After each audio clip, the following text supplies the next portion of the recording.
Longitudinal elasticity पर ही बच्चों हम लोग कुछ और प्रॉब्लम्स किए लेते हैं। चलिए साहब, हमको यहाँ पर एक रूफ दे रखी है, एक सीलिंग दे रखी है बच्चों, और इस सीलिंग से हमने दो वायर्स लटका दिए। दो वायर्स लटकाए बच्चों, जिन दोनों की लेंथ बिल्कुल सेम है और इनके एरिया ऑफ क्रॉस सेक्शन बच्चों A1 A2 है। इनके मटेरियल्स के बच्चों यंग्स मॉडुलस Y1 Y2 है, और इनसे बच्चों मैंने कोई वेट लेस रॉड बांध रखी है। कोई ऐसी रॉड बच्चों जिसका कोई वेट नहीं है।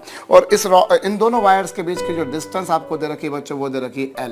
हमसे क्वेश्चन में ये पूछा है बच्चों कि हम इन दोनों के बीच में इस रॉड पर किसी वेट को कहाँ पर सस्पेंड करें।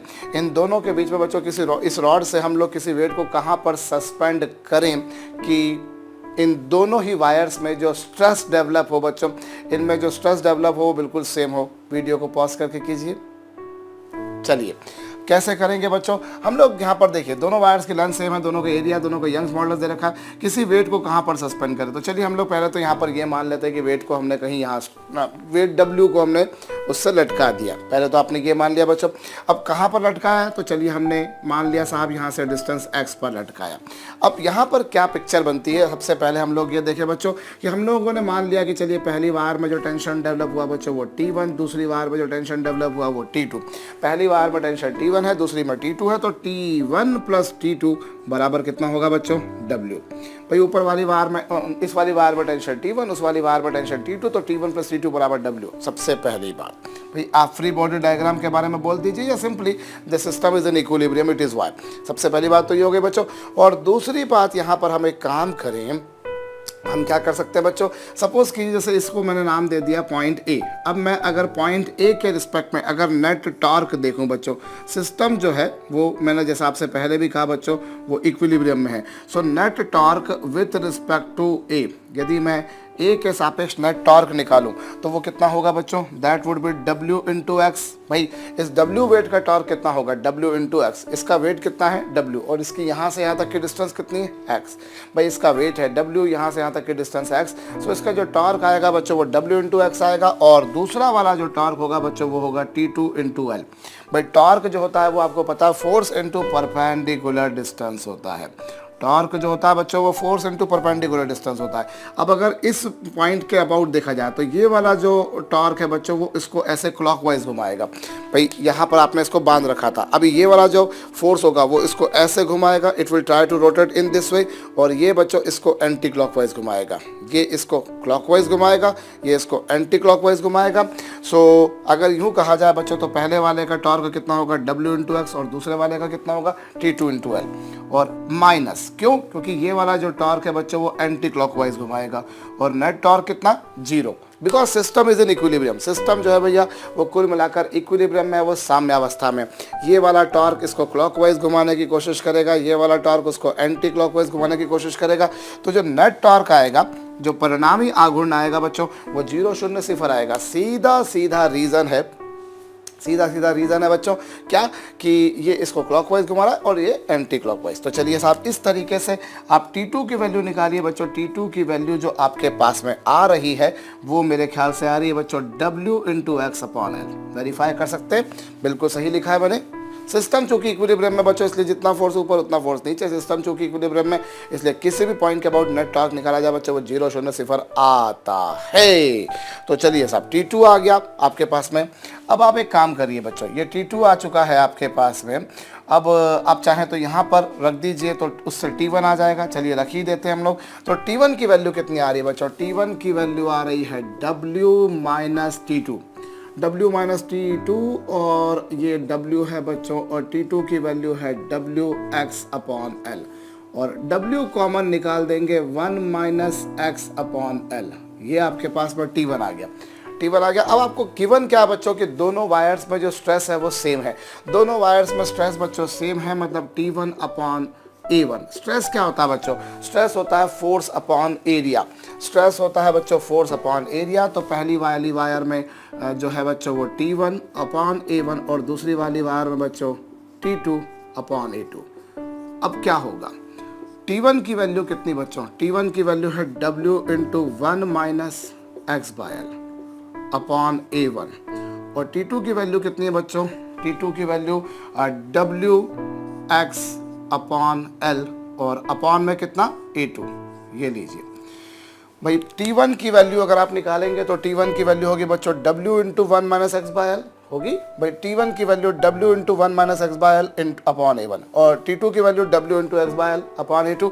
अब क्या हो रहा है बच्चों, W से W कैंसिल हो गया, W से W कैंसिल हो गया बच्चों। अब क्रॉस मल्टीप्लाई कीजिए और क्रॉस मल्टीप्लाई करेंगे तो ये लीजिए और ये साहब A1 इंटू कितना बच्चों एक्स बाय एल। होप मैंने सही लिखा है, कुछ गलत नहीं है यहाँ पर भाई। यहाँ पर आपको स्ट्रेस बोला था, स्ट्रेस होता है force upon area, force upon area.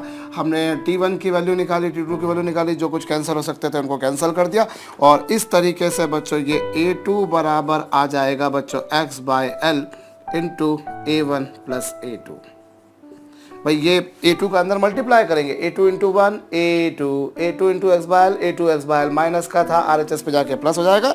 और इस तरीके से बच्चों x की वैल्यू यदि आप निकालते हैं तो होप मैंने सारा कैलकुलेशन सही किया है और इस तरीके से बच्चों वो कितना आ जाएगा A2L upon A1 plus A2। As such Young's modulus की कोई ज़रूरत हमें पड़ी नहीं यहाँ पर, बट अगर पड़ जाती तो इसलिए मैंने पहले से आपको दे दिया था बच्चों।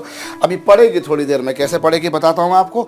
तो x आ गया बच्चों A2L upon A1 plus A2, मतलब इस वाले वायर से कितनी डिस्टेंस पर रखेंगे, इस वाली वायर से बच्चों आप उसको इतनी डिस्टेंस पर रखेंगे पहली वाली वायर से।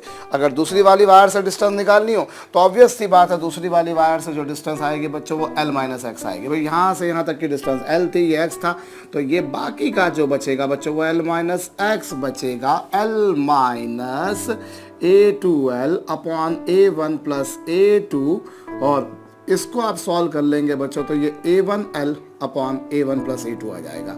सो पहली वाली वायर से अगर डिस्टेंस पूछी जाए तो पहली वाली वायर से डिस्टेंस है A2L upon A1 plus A2 और सेकंड वाली वायर से डिस्टेंस पूछी जाए तो वो A1L upon A1 plus A2। बहुत सिंपल सा क्वेश्चन था बच्चों। अब इसी क्वेश्चन को आगे और बढ़ाइए और मुझे बताइए कि हम इस वेट को कहाँ पर सस्पेंड करें। इस वेट को हम कहाँ पर सस्पेंड करें कि दोनों वायर्स में जो स्ट्रेन डेवलप हो वो सेम डेवलप हो। पिछली बार क्या बोला था बच्चों मैंने, स्ट्रेस दोनों पर सेम लग रहा है, लेकिन इस बार मैं क्या बोल रहा हूँ बच्चों, इस वेट को मैं कहाँ पर लटकाऊँ कि दोनों वायर्स में जो स्ट्रेन डेवलप हो वो सेम हो। बच्चों वीडियो को क्षणिक देर के लिए पॉज करके खींचिए। अभी आप कैसे करेंगे देखिए, हम इस वेट को कहाँ पर लटकाएं कि दोनों में स्ट्रेन डेवलप हो। फिर वही किसी पिट्टी सी बात होगी भाई, पहली बार में टेंशन T1 सपोज कर लिया, दूसरे में T2, T1 प्लस T2 बराबर W, net talk about A निकाला तो विद रिस्पेक्ट टू A निकाला, वही यही पिक्चर आ जाएगी, नेट जीरो आ जाएगा बच्चों। इस तरीके से किसी के अबाउट भी टॉक निकाल सकते हो, A के अबाउट, B के about, whatever you want to go for. अब ये तो चलिए एक बात हो गई, इससे T1 की वैल्यू भी आ गई। अब आपको इस बार क्या बोला है बच्चों, ये जरूर कर लीजिएगा। इस बार बोला है कि दोनों वायर्स में जो स्ट्रेन है बच्चों वो सेम है। और स्ट्रेन क्या होता है, स्ट्रेन दोनों वायर्स में बच्चों सेम है। आपने पहली वाली वायर में और दूसरी वाली वायर में सेम लिया। और स्ट्रेन मेरे ख्याल से आप जानते हैं बच्चों वो होता है stress upon Young's modulus. Stress भाई ह्यूग्स लॉ से आप लोग जानते हैं वो क्या होता है, स्ट्रेस अपॉन यंग्स मॉडुलस, यही होता है भाई। स्ट्रेस बराबर होता है यंग्स मॉडुलस इनटू स्ट्रेन, तो उस बेसिस पर ये आ गया बच्चों। और S1 की वैल्यू कितनी बच्चों, S1 की value T1 upon A1 upon Y1 is equals to ये कितना बच्चों, T2 upon A2 upon Y2। ये लीजिए साहब भाई, स्ट्रेस होता है फोर्स अपॉन एरिया, स्ट्रेस होता है फोर्स अपॉन एरिया। अब क्या होगा बच्चों, T1 और T2 दोनों की वैल्यूज आपके समक्ष हैं। T1 की वैल्यू कितनी बच्चों, W into 1 minus X by L और अपॉन में A1 Y1। और T2 की वैल्यू कितनी बच्चों, T2 की वैल्यू है W into x by L और अपॉन में कितना बच्चों, A2 इंटू Y2। अरे ये A2 डिनोमिनेटर में आना, इधर A1 डिनोमिनेटर में आना, W के हो रहे हैं भैया, कैंसल हो रहे हैं, इनका क्रॉस मल्टीप्लाई करो, A2 into Y2 into 1 minus X by L और ये हो जाएगा बच्चों A1 Y1 और इंटू कितना बच्चों, एक्स बाय एल।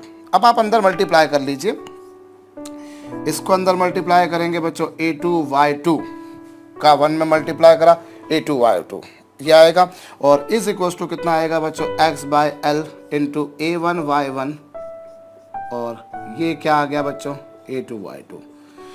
भाई a2y2 का 1 में मल्टीप्लाई करा a2y2 और a2y2 का x बाय l में मल्टीप्लाई करा फिर ये, और फिर बाद में आप बच्चों डिवाइड कर देंगे तो x की वैल्यू कितनी आ जाएगी। x की वैल्यू निकालना कोई बड़ा काम नहीं है आपके पास। x की वैल्यू आ रही है आपके पास बच्चों a2y2l और अपॉन में कितना a1y1 plus a2y2। So this is the distance where weight should be suspended. आप वेट को कहाँ पर लटकाएंगे, तो ये डिस्टेंस आपने कहाँ से निकाली है, ऑब्वियसली पहली वाली वायर से निकाली। अगर दूसरी वाली वायर से डिस्टेंस निकालनी हो तो l माइनस एक्स, और l माइनस एक्स में x की वैल्यू रख देंगे। मेरे ख्याल से अगर आप सेकंड वाली वायर से डिस्टेंस निकालेंगे बच्चों, तो सेकंड वाली वायर से जो डिस्टेंस आएगी वो कुछ इतनी आ जाएगी। भले पहली वाली वायर से आपने डिस्टेंस निकाली तो वो इतनी थी, दूसरी वाली वायर से डिस्टेंस निकाली, पहली वाली वायर से डिस्टेंस जो आई थी बच्चों वो इतनी आई थी, और दूसरी वाली वायर से l माइनस एक्स, इस तरह से हो जाएगा। तो इस तरीके से हम लोग बच्चों पहचान सकते हैं कि कहाँ पर लटकाया जाए कि स्ट्रेस इक्वल आए या स्ट्रेन इक्वल आए। अच्छा, स्ट्रेन इक्वल आए उसको कहने का एक और तरीका भी हो सकता है कि अगर स्ट्रेन, भाई देखिए दोनों की लेंथ शुरुआत में सेम थी, दोनों की लेंथ शुरुआत में सेम थी, ठीक। अब स्ट्रेन इक्वल आया मतलब बराबर खींचेंगी, वो बराबर बराबर एक्सटेंड होंगी। उससे क्या होगा, ये जो रॉड है बच्चों वो हॉरिजॉन्टल ही बनी रहेगी। अगर आप उन दोनों पर बराबर स्ट्रेन लाते हो कि पहली वाली वायर की जितनी लंबाई बढ़ाई उतनी ही लंबाई आपने दूसरी वाली वायर की बढ़ाई बच्चों, अगर दोनों की लंबाई आप सेम बढ़ाते हैं, एक जैसी बढ़ाते हैं, तो ऑब्वियस सी बात है कि जो रॉड होगी बच्चों, जो उनके नीचे लटकी हुई थी बच्चों, वो बिल्कुल वो हॉरिजॉन्टल की हॉरिजॉन्टल बनी रहेगी। अदरवाइज क्या होगा, अगर एक की लेंथ ज़्यादा बढ़ी और दूसरे की लेंथ कम बढ़ी, भाई शुरुआत में तो दोनों की लेंथ सेम थी, लेकिन अगर एक की लेंथ थोड़ी ज़्यादा बढ़ी दूसरे की कम बढ़ी, तो ये जो रॉड होगी बच्चे that will not remain horizontal, वो इंक्लाइंड हो जाएगी। वो हल्की सी इंक्लाइंड हो भले, लेकिन थोड़ी बहुत इंक्लाइंड होगी। जैसे पिछले केस में मैंने जब दोनों पर स्ट्रेस सेम लिया था, तो उस केस में पॉसिबिलिटी थी कि अगर आपने दोनों पर स्ट्रेस सेम लिया है तो दोनों में स्ट्रेन डिफरेंट हो सकता है, और होगा भी सही, क्योंकि दोनों के यंग्स मॉडुलस डिफरेंट है। भाई आपने दोनों के स्ट्रेस सेम लिए लेकिन दोनों के यंग्स मॉडुलस डिफरेंट है, तो दोनों में स्ट्रेन भी डिफरेंट आएंगे। भाई स्ट्रेस इक्वल्स टू होता है यंग्स मॉडुलस इनटू स्ट्रेन। अब बाई चांस दोनों में स्ट्रेस सेम था लेकिन दोनों का यंग्स मॉडुलस डिफरेंट था, तो यंग्स मॉडुलस डिफरेंट होने से दोनों का स्ट्रेन भी डिफरेंट होगा। तो स्ट्रेन डिफरेंट होगा मतलब दोनों बार खींचेंगी, लेकिन पहली बार कुछ अलग, दूसरी बार कुछ अलग, और उस कारण से क्या होगा, उस कारण से जो रॉड है बच्चों वो हॉरिजॉन्टल नहीं रहेगी। हालांकि हमने यहाँ पर उसको हॉरिजॉन्टल माना है, हॉरिजॉन्टल माना क्योंकि अगर उसमें जो लेंथ में जो चेंजेस आएंगे वो बहुत तनिक से परिवर्तन आएंगे, कोई बहुत ज़्यादा परिवर्तन नहीं आएंगे। एनीवेज मेरे ख्याल से आपको ये समझ में आ चुका है। तो अगला प्रश्न पर आते हैं हम लोग बच्चों, ये आपने कर भी लिया होगा। चलिए साहब, अब हमारे पास में बच्चों दो रिजिड एंड्स के बीच में हम लोग एक वायर को बांध देते हैं। ये लीजिए, मैं दो रिजिड एंड्स लेता हूँ बच्चों इस तरह से, ये लीजिए इस तरह से बच्चों, मैं दो रिजिड एंड्स के बीच में एक वायर ली मैंने। वायर की लेंथ ले लीजिए साहब 2L, वायर का जो क्रॉस सेक्शन एरिया है वो A ले लीजिए, इसका जो यंग्स मॉडुलस है बच्चों वो A ले लीजिए। लेंथ कितनी ली दोनों वायर की बच्चों, आपने 2L ले ली। एरिया आपको A दिया है, यंग्स मॉडुलस Y दिया है, और आपको ये पूछा है बच्चों कि इसके ठीक मिडिल पॉइंट से बच्चों मैं कितना वेट सस्पेंड करूं। इसके ठीक मिडिल पॉइंट से बच्चों मैं कितना वेट सस्पेंड करूं कि ये जो वायर है बच्चों ये x डिस्टेंस नीचे खिंच जाए। ये जो पॉइंट है ये कितनी डिस्टेंस नीचे शिफ्ट हो जाए बच्चों, x डिस्टेंस। वीडियो को पॉज करके खींचिए, देखिए क्या होगा बच्चों। यहाँ पर हम डायग्राम बनाते हैं फिर से एक बार इसका। इस केस में क्या हो रहा है, आपके पास में वायर जो थी बच्चों वो हॉरिजॉन्टल थी, लेकिन जब आपने इससे कुछ वेट लटकाया तो ऑब्वियस सी बात है बच्चों कुछ ऐसी पिक्चर आपके सामने आएगी। When you will suspend some weight from it, आपने जब इससे कुछ वेट लटका दिया, जैसा कि आप यहाँ पर डायग्राम में भी देख पा रहे हैं, और बिल्कुल मिडिल पॉइंट से आपने वेट लटकाया। मैंने आपसे कहा भी सही, अगर आपको अभी तक भी नहीं पता हो तो अभी पता करके भैया वीडियो को पॉज करके कर लीजिएगा। देखिए ये इस तरह से कुछ पिक्चर बनेगी बच्चों। यहाँ पर ये W वेट आपने सस्पेंड करा, माना W वेट सस्पेंड करा, आपको उसकी वैल्यू ही निकालनी है। आपको बहुत सारे पैरामीटर्स दिए हुए हैं, तो देखिए, और क्या बोला है कि ये वायर, ये पॉइंट कितना नीचे खसक जाता है बच्चों। जैसे इसको O नाम दे देते हैं, इसको P नाम दे देते हैं, इसको A नाम दे देते हैं, इसको B नाम दे देते हैं। तो अब ये नीचे कितना गया बच्चों, as you can see from the diagram then कि इस वायर में जो डिप्रेशन आया नीचे की तरफ, वो कितना डिप्रेशन आया बच्चों, x डिप्रेशन आया। यहाँ से यहाँ तक वायर खिंच गई है, मतलब x डिस्टेंस का उसमें डिप्रेशन आ चुका है। एनीवेज, अब बच्चों यहाँ हम एक बात समझ सकते हैं कि सिमेट्री से ये जो दोनों पार्ट्स होंगे बच्चों, इन दोनों में जो टेंशन्स होंगे वो सेम होंगे बिकॉज ऑफ सिमेट्री, क्योंकि बिल्कुल मिडिल पॉइंट से लटकाया है। अगर आपने बिल्कुल मिडिल पॉइंट से नहीं लटकाया होता तो फिर दोनों में टेंशन डिफरेंट हो सकते थे, बट बिकॉज आपने उसको मिडिल पॉइंट से सस्पेंड किया इससे टेंशन बच्चों सेम रहेंगे। और अगर ये एंगल थीटा तो सिमेट्री से ये एंगल भी थीटा होगा। तो यहाँ आप एक बात समझिए बच्चों कि इसका अगर टी का ये वाला कंपोनेंट निकालेंगे तो ये टी कॉस थीटा आएगा, और टी का ये वाला जो कंपोनेंट होगा बच्चों ये भी टी कॉस थीटा होगा। भाई ये एंगल थीटा था, अगर ये एंगल थीटा था बच्चों तो ये एंगल भी थीटा होगा। If this angle is theta then this angle is also theta.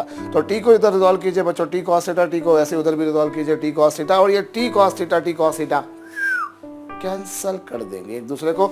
और जो इनके वर्टिकल कंपोनेंट होंगे बच्चों, पहले का भी टी साइन थीटा आएगा और दूसरे का भी टी साइन थीटा आएगा। दोनों के जो वर्टिकल कंपोनेंट होंगे बच्चों, दोनों के जो वर्टिकल कंपोनेंट होंगे वो T sine theta plus T sine theta होंगे, and which would be equal to बच्चों डब्ल्यू। क्यों भाई, इसको रिजॉल्व किया टी साइन थीटा, इसको रिजॉल्व किया T sine theta, T sine theta plus T sine theta will be equals to W, so that I can say बच्चों this is 2t sine theta is equals to W.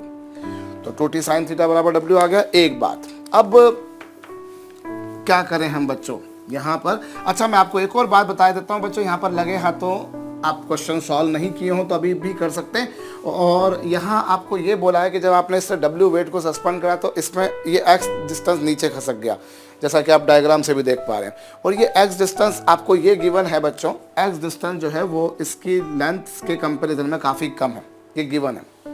X distance length के comparison में काफ़ी कम है।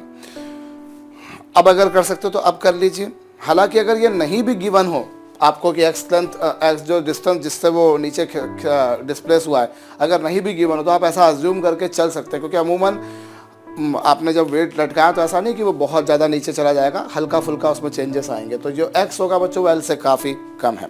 Anyways, अब बच्चों यहाँ हम लोग 2t साइन थीटा बराबर डब्ल्यू तो देख चुके हैं मेरे ख्याल से।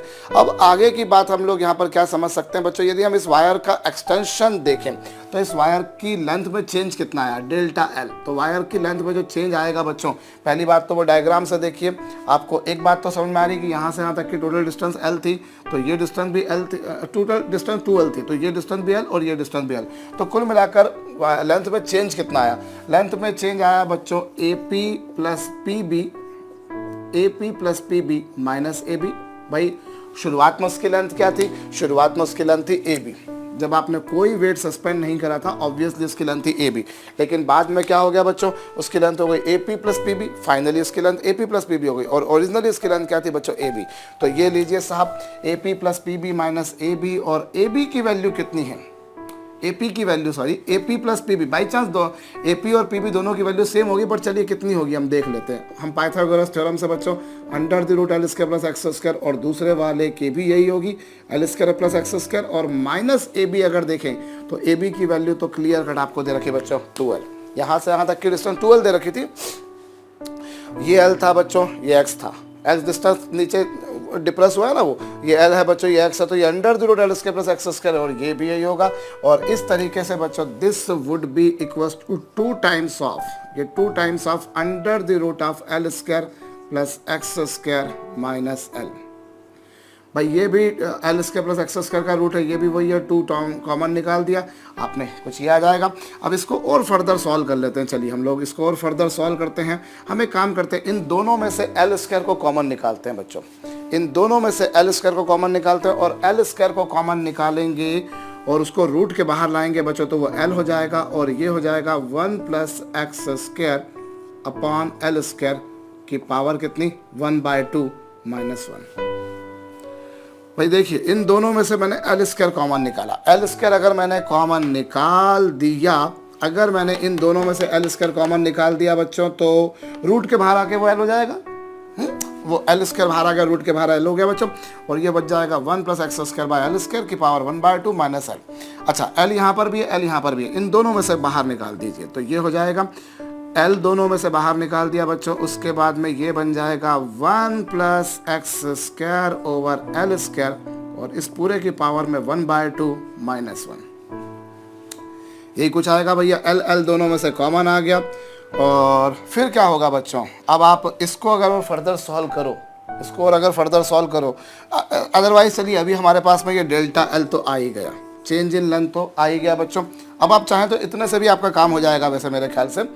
और ये तो एक बात हो गई। अच्छा, वहाँ से हम यहाँ से हम टी निकाले बच्चों, तो टी की वैल्यू कितनी होगी, टी की वैल्यू जो होगी बच्चों, वायर में लगने वाला जो टेंशन होगा वो होगा W/2 sine theta, W/2 sine theta. और साइन थीटा की वैल्यू डायग्राम से जरा गौर कीजिए बच्चों, डायग्राम से कितनी आ रही है आपके पास में, ये तो चलिए W/2, और साइन थीटा इस डायग्राम से आपको क्लियर नजर आ रहा है बच्चों, वो होगा बेस अपॉन हाइपोटेनियस, ओ सॉरी परपेंडिकुलर अपॉन हाइपोटेनियस बच्चों। साइन थीटा जो होता है वो परपेंडिकुलर अपॉन हाइपोटेनियस होता है, ये रहा परपेंडिकुलर और ये रहा हाइपोटेनियस। भाई इस डायग्राम में एंगल के अपोजिट साइड परपेंडिकुलर होती है, थीटा के अपोजिट एक्स है बच्चों, और ये under the root L square plus x square है। यही कुछ पिक्चर आ रही है आपके पास बच्चों, ये जो आपके पास में है वो एक्स है, और ये जो आपने हाइपोटेनियस देखा बच्चों वो under the root L square plus x square था। तो ये आपके पास में टी आ गया, वो टी आ चुका है बच्चों, और ये डेल्टा एल आ चुका है। अब आपको क्या निकालने का बोला है, उन्होंने पूछा डब्ल्यू पूछा ना आपसे, कोई हर्ज नहीं। ये देखिए साहब, हम लोग लगाते हैं फार्मूला बच्चों, delta L change in length जो होता है बच्चों वो होता है F L upon A Y, F L upon A Y, यही होता है बच्चों डेल्टा एल।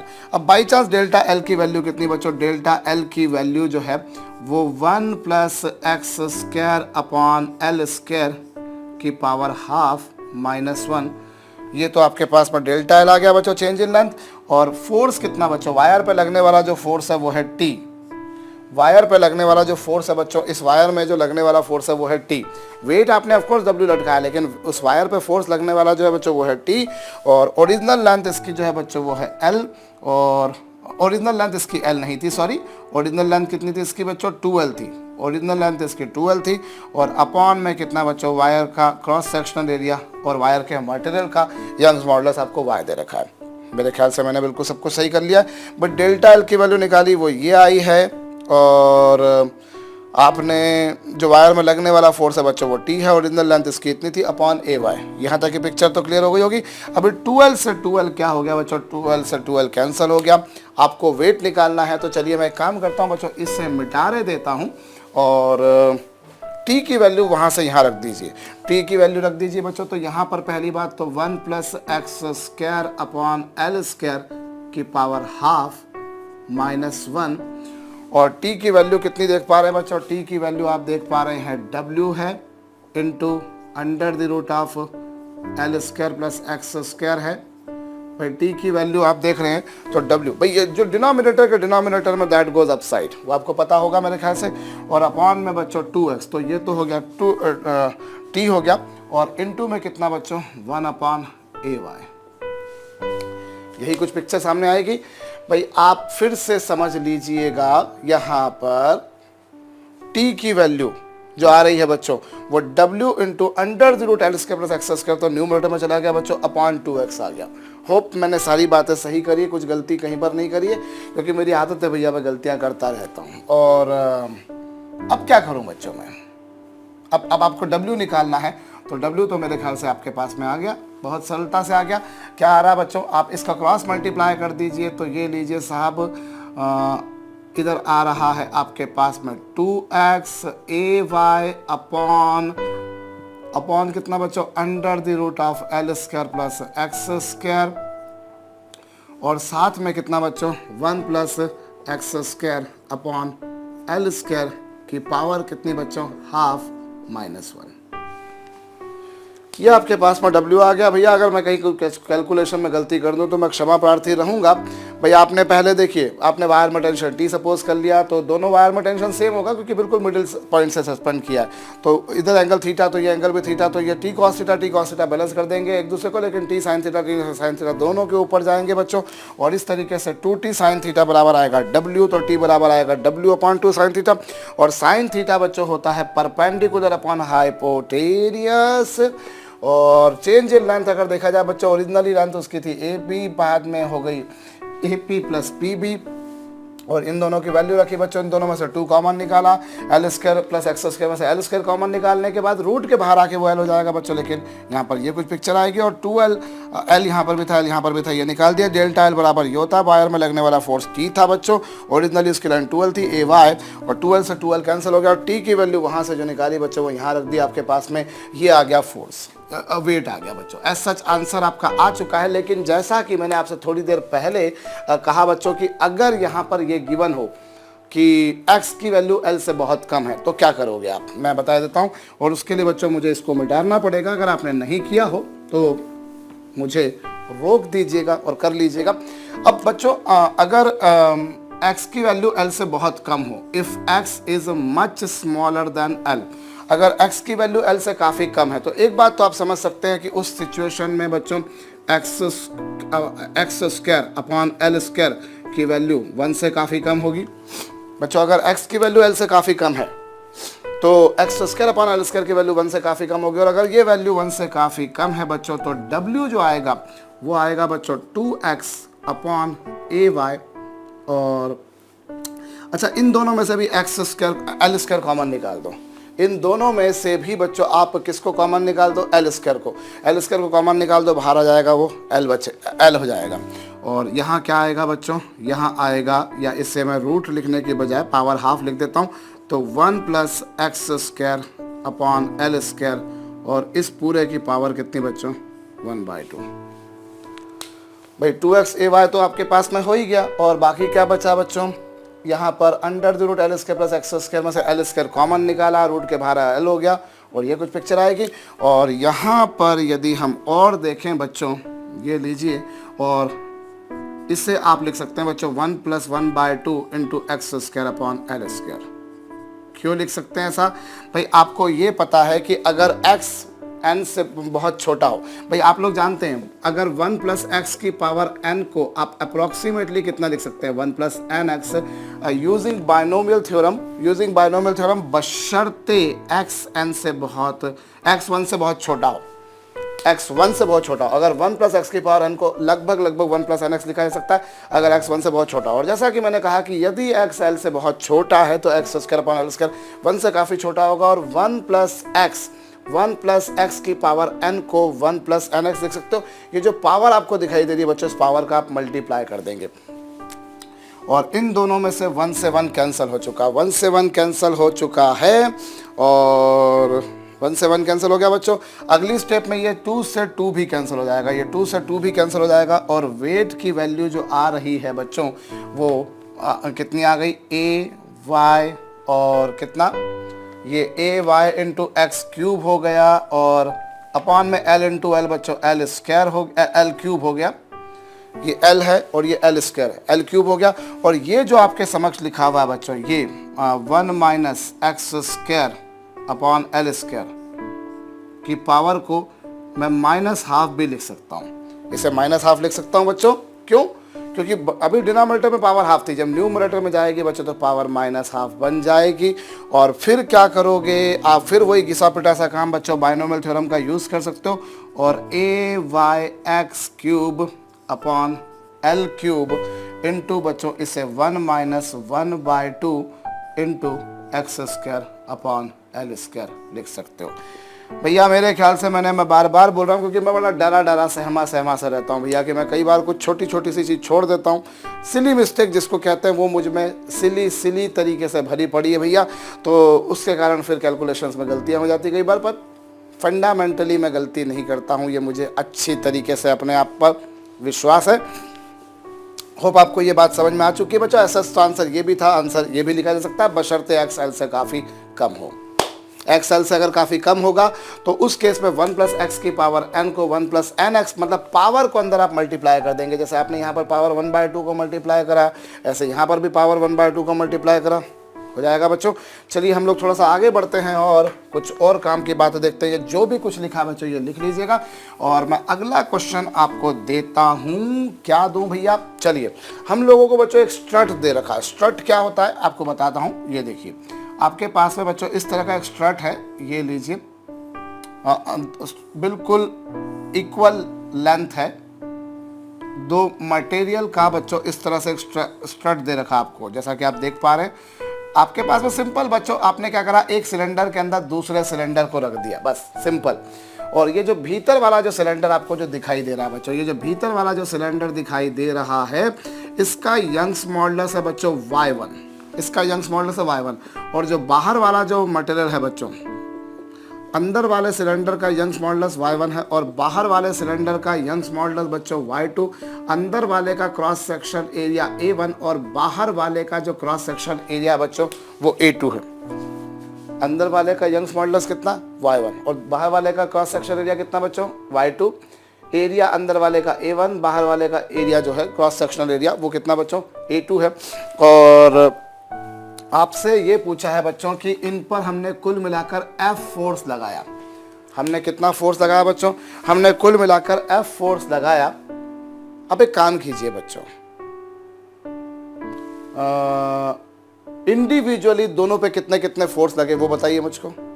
आप लोग टोटल कितना फोर्स लगाया इस पर, F फोर्स लगाया, और इंडिविजुअली इन पे कितने कितने फोर्स लगे होंगे आपको ये बताने हैं। और एक काम और कीजिएगा, इसका इफेक्टिव यंग्स मॉडुलस बताइएगा। एक आपको स्ट्रट आप समझ गए होंगे, इसे हम क्या बोला करते हैं बच्चों, मैकेनिकल इंजीनियरिंग की लैंग्वेज में बच्चों इसे हम लोग स्ट्रट कहा करते हैं। और एक अंदर वाले सिलेंडर का एरिया a1 है, बाहर वाले का a2 है, अंदर वाले का यंग्स मॉडुलस y1 है, बाहर वाले का y2 है। हमने कुल मिलाकर इस पर F फोर्स लगाया बच्चों, हमको बताना है इसका इफेक्टिव यंग्स मॉडुलस, और साथ में आपको बताना है बच्चों दोनों सिलेंडर्स पे कितना कितना फोर्स लगा। एक बात आप ध्यान दीजिएगा बच्चों, जब भी आपको इस तरह की प्रॉब्लम हैंडल करने को आती है तो आप ये मानकर चलेंगे कि दोनों में जो स्ट्रेन डेवलप किया गया होगा, दोनों में क्या डेवलप किया गया होगा बच्चों, जो स्ट्रेन डेवलप किया गया होगा वो सेम डेवलप किया गया होगा। पहले भी लेंथ इनकी सेम थी, आपने एक सिलेंडर था उसके अंदर एक और सिलेंडर को रखा, आपने इस पर F फोर्स लगाया, आपने कंप्रेसिव स्ट्रेंथ इन पे जनरली लगा करता है, इनको कंप्रेस करने के लिए लगाया जाता है, कई सारी डिवाइसेस में, मैकेनिकल अप्लायंसेस में इसका यूज़ होता है। तो जब आप अभी शुरुआत में भी दोनों की लेंथ सेम थी, अब आपने जब इस पर कुछ फोर्स अप्लाई किया तो ऑब्वियसली कुछ फोर्स अंदर वाले सिलेंडर पे लगेगा, कुछ बाहर वाले सिलेंडर पे लगेगा। लेकिन जब फोर्स लगेगा बच्चों तो भी क्या होगा, अंदर वाले और बाहर वाले सिलेंडर की जो लेंथ है, इनकी जो लंबाइयाँ हैं बच्चों वो पहले भी सेम थी और बाद में भी क्या रहेंगी, सेम रहेंगी। जितनी लेंथ इनकी पहले थी, पहले जो लेंथ थी ऑब्वियसली उससे कम हो जाएगी अगर आपने उसको कंप्रेस किया, लेकिन दोनों की बराबर बराबर कंप्रेस होगी। आपको दोनों पर इंडिविजुअली कितना फोर्स लगना पहले ये बताइए बच्चों मुझको, और उसके बाद में यंग्स मॉडुलस की वैल्यू भी बताइए, इफेक्टिव यंग्स मॉडुलस। वीडियो को पॉज करके कीजिए। देखिए साहब, अभी आपने क्या करा बच्चों, जब आपने इस पर F फोर्स लगाया तो मान लीजिए कि जो अंदर वाला सिलेंडर है उस पर F1 फोर्स लगा और बाहर वाले सिलेंडर पे F2 फोर्स लगा, तो F1 प्लस F2 बराबर कितना होगा बच्चों, कैपिटल F। भाई जब आपने इस पर टोटली F फोर्स लगाया, माना कि अंदर वाले सिलेंडर पर F1 फोर्स लगा, बाहर वाले सिलेंडर पर F2 फोर्स लगा, तो F1 प्लस F2 बराबर कैपिटल F होगा। ये तो मानते हो आप, बिल्कुल ठीक बात है। और पहली बात तो ये हो गई बच्चों। और दूसरी बात क्या हो गई, जैसा मैंने आपसे कहा कि जब आप इस पर फोर्स लगाओगे तो दोनों की लेंथ में जो चेंजेस आएंगे वो सेम आएंगे, मतलब दोनों में जो स्ट्रेन डेवलप होगा, what strain is developed in the first cylinder will be equal to second cylinder. और स्ट्रेन क्या होता है बच्चों, स्ट्रेस अपॉन एरिया।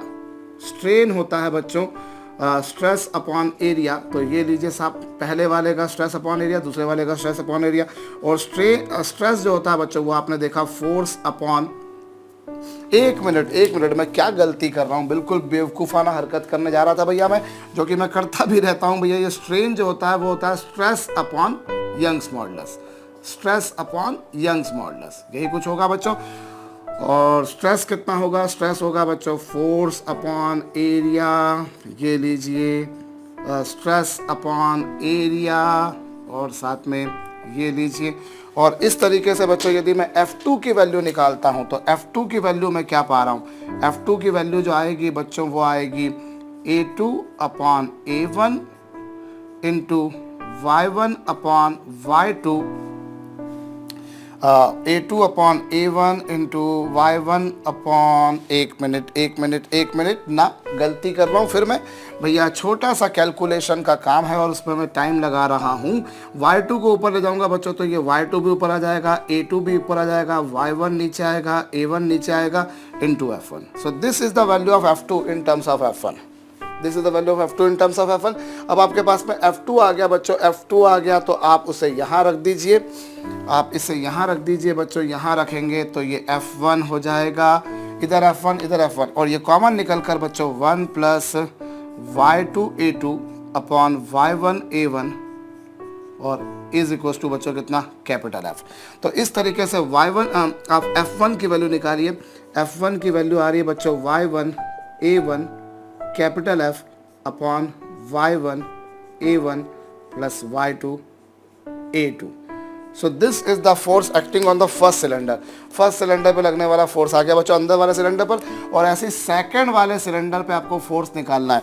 तो सेकंड वाले सिलेंडर पे फोर्स कैसे निकलेगा बच्चों, आपके पास में ये जो F1 की वैल्यू आई, इस F1 की वैल्यू को आप यहाँ रख दीजिए। जब आप यहाँ रखेंगे तो F2 की वैल्यू कितनी आएगी बच्चों, F2 की वैल्यू आएगी y2 a2 F upon y1 a1 plus y2 a2। ये लीजिए साहब, आपने पहले वाले पर भाई देखिए दोनों में स्ट्रेन डेवलप सेम हुआ है, स्ट्रेन डेवलप सेम हुआ है, फोर्स अपॉन एरिया दोनों में पहले तो स्ट्रेन सेम था। और स्ट्रेन क्या होता है बच्चों, stress upon Young's modulus, stress upon Young's modulus. Cross multiply करने पर आपके पास में F1 F2 में रिलेशन आया, उसे आपने यहाँ रख दिया बच्चों, F2 आ गया, F1 आ गया, दोनों सिलेंडर में लगने वाले फोर्सेस आ गए। ये तो एक बात हो गई। अब उसके बाद में क्या बोला बच्चों कि हमको क्या बताना है, हमें बताना है बच्चों इनका effective Young's modulus. Effective Young's modulus बताना है। इफेक्टिव यंग्स मॉडुलस का मतलब ये होता है बच्चों कि अगर मैं एक काम करूं, मैं यदि सीधा काम करूं बच्चों कि इन दोनों सिलेंडर को एक सिंगल सिलेंडर से रिप्लेस कर दूं, इन दोनों सिलेंडर को बच्चों एक सिंगल सिलेंडर से रिप्लेस कर दूं कि उसका एरिया उतना ही हो जितना इन दोनों का था। अभी जरा डायग्राम से देखिए, इन दोनों का कुल मिलाकर एरिया कितना था भाई, पहले वाले का एरिया कितना A1, दूसरे वाले का A2, तो टोटल एरिया कितना A1 प्लस A2। भाई हमने क्या करना है, I have to replace these two cylinders by single cylinder कि एरिया उतना का उतना ही रहे और लेंथ भी उतनी की उतनी लेनी जितनी पहले थी। मान लीजिए पहले वाले सिलेंडर की लेंथ L थी तो अभी भी लेंथ L की L ही रही, और फोर्स भी उतना का उतना ही लगाना जितना आप पहले लगा रहे थे, तो और लेंथ में चेंज भी उतना ही आना चाहिए जितना पहले आ रहा था। ध्यान दीजिए बच्चों, व्हाट आई एम सेइंग, हमने क्या करना है, I have to replace these two cylinders by single cylinder of same area. Same area का सिलेंडर लोगे, सेम फोर्स लगाओगे, सेम लेंथ लोगे, ताकि स्ट्रेन जो डेवलप हो बच्चों वो भी उतनी डेवलप हो जितनी पहले हो रही थी। तो वो जो पहले वाली जो स्ट्रेन थी बच्चों, पहले वाली जो स्ट्रेन थी और बाद वाली जो स्ट्रेन थी वो बराबर होगी बच्चों। तो उस केस में इसके मटेरियल का जो यंग्स मॉडुलस होगा बच्चों वो कहलाएगा इफेक्टिव यंग्स मॉडुलस, और उसी की वैल्यू कैलकुलेट करनी है।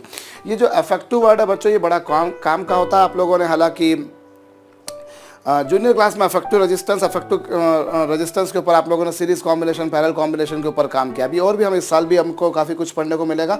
बट जिस भी किसी फिजिकल क्वांटिटी का आप इफेक्टिव निकालते हो उसको छोड़कर बच्चों बाकी सबको आप सेम रखते हो। आपने जैसे किसका इफेक्टिव निकालना है, यंग्स मॉडुलस का, तो आप यंग्स मॉडुलस को छोड़कर बाकी सबको सेम रखो, बाकी सबको सेम रखो बच्चों। आप वही फोर्स लगाओगे, वही एरिया लोगे, वही लेंथ लोगे और स्ट्रेन भी वही डेवलप करोगे जो पहले हो रही थी। तो चलिए, आपने अगर देखा जाए बच्चों पहले कितनी स्ट्रेन आ रही थी भाई, पहले एक बात तो आप जानते हैं कि पहले दोनों वायर्स में जो स्ट्रेन आ रही थी बच्चों वो सेम आ रही थी। तो आप किसी की भी स्ट्रेन लीजिए एक ही बात होगी। चलिए अब हम लोग पहले किसी भी एक वायर में अगर मैं स्ट्रेन निकालूं, किसी भी एक वायर में, दोनों में सेम आ रही थी, तो पहले किसी भी एक वायर में जो स्ट्रेन आ रही थी बच्चों वो मान लेते हैं चलिए S1 की वैल्यू कितनी, S1 की वैल्यू बच्चों फोर्स अपॉन एरिया, ये और अपॉन में क्या बच्चों, अपॉन में उसका यंग्स मॉडुलस। भाई एज सच दोनों वायर में स्ट्रेन सेम थी, आप दोनों में से किसी में भी एक में ले सकते हैं। तो स्ट्रेन क्या होती है, स्ट्रेस अपॉन यंग्स मॉडुलस। और F1 को A1 से डिवाइड कीजिए, F1 को A1 से डिवाइड कीजिए और फिर बाद में Y1 से भी डिवाइड करेंगे तो ये आएगी बच्चों कितनी, F upon Y1 A1 plus Y2 A2। मेरे ख्याल से मैंने बिल्कुल सही कर दिया। तो चलिए साहब, this is the strain developed in any of these two cylinders. इन दोनों में से किसी भी सिलेंडर में, जो मैं फिर बोल रहा हूँ बच्चों, जो स्ट्रेन पहले वाले में आई वही दूसरे वाले में आई। You can take any of these two, so strain जो होगी बच्चों वो स्ट्रेस अपॉन वाई होगी, ये आ चुकी बच्चों। अब जो स्ट्रेन पहले वाले में आई है डिट्टो यही की यही स्ट्रेन दूसरे वाले में आएगी।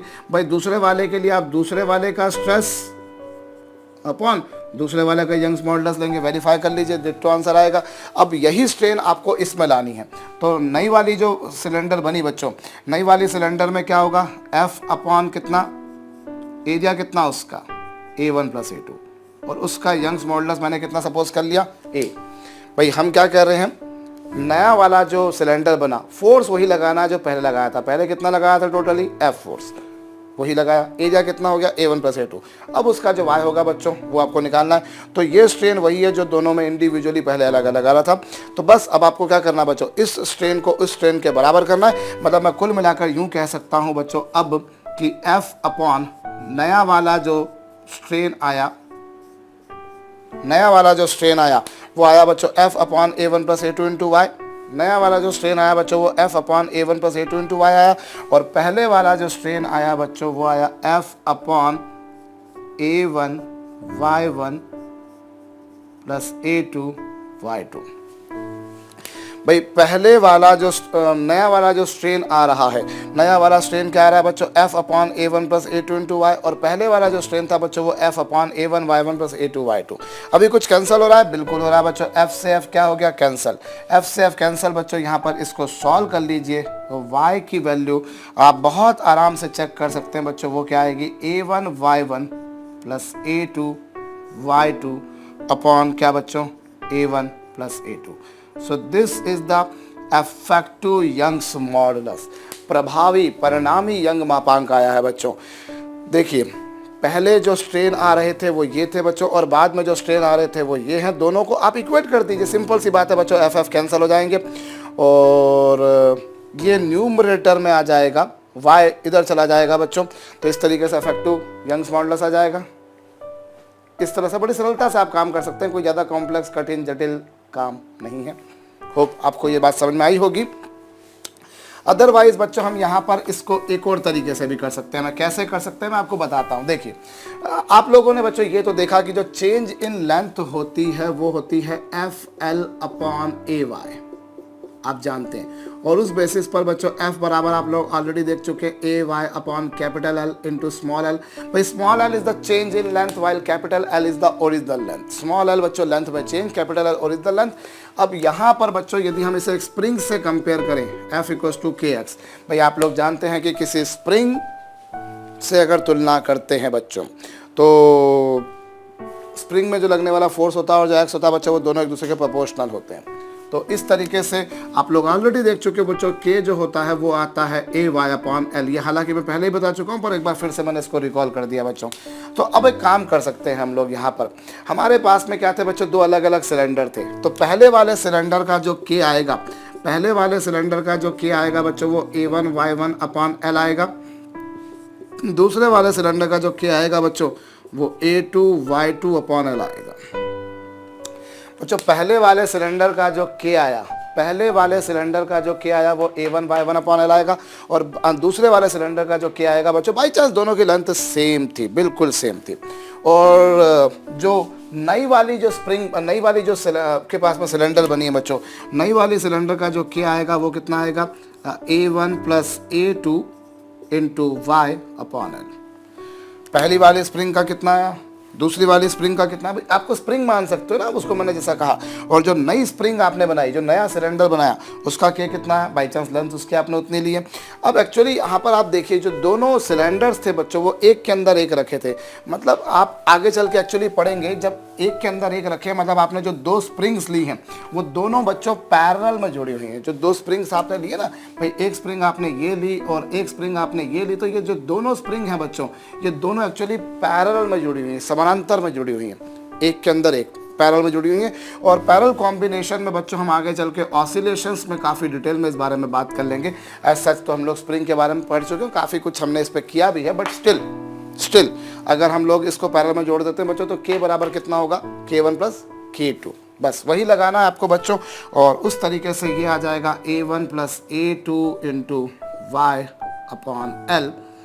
और K1 कितना बच्चों, K1 की वैल्यू आपने निकाली थी थोड़ी देर पहले, A1 y1 अपॉन L और A2 y2 अपॉन एल।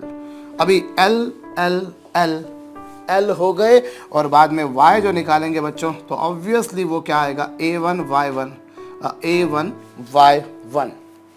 ये लीजिए साहब, ये आ गया आपके पास में a1 y1 plus a2 y2 upon कितना a1 प्लस a2। इस तरीके से आपके पास में इफेक्टिव यंग्स मॉडुलस आ जाएगा।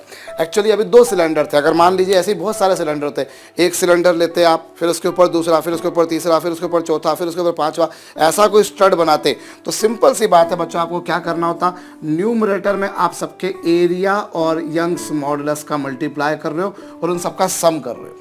भाई न्यूमरेटर में आप क्या कर रहे हो, जितने भी आपने स्टड्स लिए हैं, जितने भी आपने सिलेंडर्स लिए हैं, उन सबके एरिया और यंग्स मॉडुलस को मल्टीप्लाई कर रहे हो और मल्टीप्लाई करने के बाद उन सबका एडिशन कर रहे हो। और डिनोमिनेटर में अगर देखा जाए बच्चों तो डिनोमिनेटर में हम सबके एरिया का एडिशन कर रहे हैं। न्यूमरेटर में हम सबके ए और वाई को मल्टीप्लाई करने के बाद ऐड कर रहे हैं और डिनोमिनेटर में सबके एरिया का एडिशन कर रहे हैं। सिंपल, ये ले लीजिए साहब। तो इस तरीके से हम कर सकते हैं बच्चों। मैंने आपसे कहा कि इलास्टिसिटी की ऐसी बहुत सी प्रॉब्लम्स होंगी बच्चों जिनको आप उसे एक स्प्रिंग सिस्टम से कंपेयर करके भी सरलता से कर सकते हैं। हम लोग आगे बढ़ते हैं बच्चों और यहाँ चलिए हम लोगों को एक दे रखा है बच्चों, क्या दे रखा है हमें, दे रखा है बच्चों एक रिंग दे रखी है। ये लीजिए साहब, एक रिंग आपको दे रखी है, एक रिंग दे रखी है बच्चों जिसकी रेडियस आपको दे रखी है कैपिटल आर। एक रिंग आपको दे रखी है बच्चों जिसकी रेडियस है कैपिटल आर। इसके मटेरियल का जो यंग्स मॉडुलस है बच्चों वो है y। इसके मटेरियल का यंग मापांक कितना है y। और ये बच्चों ओमेगा एंगुलर स्पीड से घूम रही है। It is rotating with omega angular speed. Omega कोणीय चाल से ये घूम रही है। एक काम कीजिए, इसकी रेडियस में कितना चेंज आएगा बताइए। भाई एक रिंग है r रेडियस की किसी मटेरियल की जिसका यंग्स मॉडुलस y है, which is rotating about this point with angular speed omega. आपको बताना है बच्चों इसकी रेडियस में कितना चेंज आएगा। मेरे ख्याल से ये सारे पैरामीटर जितने मैंने दिए हैं उतने सफिशिएंट हैं। अगर किसी और पैरामीटर की जरूरत पड़ जाती तो कर लीजिएगा, कोशिश कीजिए, वीडियो को पॉज करके क्वेश्चन को सॉल्व कीजिए। अब देखिए बच्चों यहाँ पर हम कैसे करें मैं बताता हूँ आपको। आप सबसे पहले ये एक आपके पास में रिंग थी, ये एक रिंग थी बच्चों। हमने एक काम करते हैं, हम लोग रिंग पर बच्चों एक छोटा सा पार्ट कंसीडर करते हैं। Let us consider a small part over ring. मैं रिंग पर बच्चों एक छोटा सा पार्ट कंसीडर करता हूँ और मैं एक ऐसा पार्ट कंसीडर कर रहा हूँ बच्चों जिसकी जो लेंथ है, बच्चों वो मैंने कितनी सपोज कर ली, DL। मैंने DL सपोज कर ली एक बात, और मैंने मान लिया कि सेंटर पर इसने कितना एंगल सबटेंड किया बच्चों, d थीटा। तो angle is equals to arc upon radius होता है, शायद आप जानते हैं, कोण बराबर चाप बटे त्रिज्या, मेरे ख्याल से आपको पता है। अब ये साहब मैं इसको बाइसेक्ट कराता हूँ, तो कोई भी एक एंगल लोगे तो बच्चों वो क्या होगा, d थीटा ओवर 2। अगर आपने सम विभाजित करा तो d थीटा अपॉन 2 हो जाएगा। और माना कि बच्चों देखिए जब ये घूमेगी तो इस वायर में कुछ टेंशन डेवलप होगा और टेंशन हमेशा लेंथ के अलोंग होता है। तो साहब चलिए मैंने 1 मिनट के लिए इसको मान लिया t और इसको भी मैंने मान लिया बच्चों कितना, t। भाई इस वायर में मैंने टेंशन कितना सपोज कर लिया, t सपोज कर लिया, तो इधर भी टेंशन t और उधर भी टेंशन t हो जाएगा। भाई टेंशन तो पूरी वायर में हर जगह एक जैसा रहेगा ना, और टेंशन हमेशा लेंथ के अलोंग होता है, बच्चों। अब अगर ये टेंशन T है तो आप ये वाला एंगल जरा देखिए कितना आएगा। हम जरा इसके बारे में कोशिश करते हैं, थोड़ा सा भेजा लगाते हैं बच्चों। एक बात तो आप जानते हैं कि इन दोनों के बीच में एंगल कितना होगा बच्चों, 90 होगा।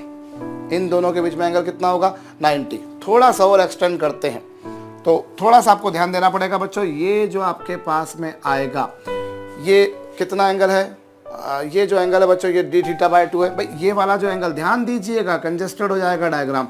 ये d थीटा बाय 2 और ये 90, अगर ये 90 ये d थीटा बाय 2 तो ये 90 माइनस d थीटा बाय 2, ये 90 माइनस d थीटा बाय 2 हो गया। और ये 90 माइनस d थीटा बाय 2 ये 90, तो ऑब्वियसली ये जो एंगल होगा बच्चों ये d थीटा बाय 2 होगा। Simple mathematics. अब इतना थोड़ा सा आपको इस लेवल पर हम लोग आ चुके हैं बच्चों कि अब थोड़ा सा फास्ट आपको करना चाहिए, अदरवाइज मैं उन लोगों में से जो एक एक स्टेप लिखवाता हूँ आराम से कराता हूँ, कोई जल्दबाजी में काम नहीं करता हूँ, कोशिश यही रहती है मेरी भी हमेशा। भाई देखिए, आपने क्या करा, इसका ये वाला आपने इतना हिस्सा कंसिडर कर लिया, और जब भी कभी इस तरह का प्रश्न बना करता है बच्चों को कि रिंग घूम रही है, सबसे बढ़िया तरीका मैं आपको बोल रहा हूँ, आपको भविष्य में भी इस तरह के बहुत से सम्स करने को मिल जाएंगे। जब कभी कोई चार्ज रिंग होगी या किसी भी रिंग बच्चों जब वो घूम रही है, तो ऑब्वियस सी बात है कि उसमें कुछ टेंशन लगेगा, और टेंशन हमेशा लेंथ के अलोंग लगता है। तो मैंने इस पर छोटा सा पार्ट कंसिडर कर लिया, DL, उस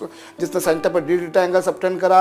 अब टेंशन अलोंग द लेंथ लगेगा, टेंशन अलोंग द लेंथ लगेगा बच्चों। अगर टोटल एंगल d थीटा था तो ये आधा d थीटा बाय 2, ये भी d थीटा बाय 2। अब आप अगर देखें तो ये d थीटा बाय 2 है, और ये रेडियस है बच्चों। ये जो डैश लाइन आप देख रहे हैं जहाँ मेरी उंगली इस समय, ये रेडियस है और ये टेंजेंट है, उन दोनों के बीच में एंगल 90। ये d थीटा बाय 2, ये 90, तो ये 90 माइनस d थीटा बाय 2 होगा, और 90 माइनस थीटा बाय 2 ये 90, तो बाकी कितना बचा? क्योंकि एक लाइन पर जो पूरा एंगल होता है बच्चों वो 180 डिग्री के बराबर होता है, तो ये d थीटा बाय 2 आ गया। तो अब आप इधर रिजॉल्व करेंगे बच्चों, तो ये तो हो जाएगा t cos d theta by 2। भाई आप एंगल इसको रिजॉल्व करेंगे, अच्छा जो कुछ आपको यहाँ मिला वही कुछ आपको यहाँ मिलेगा।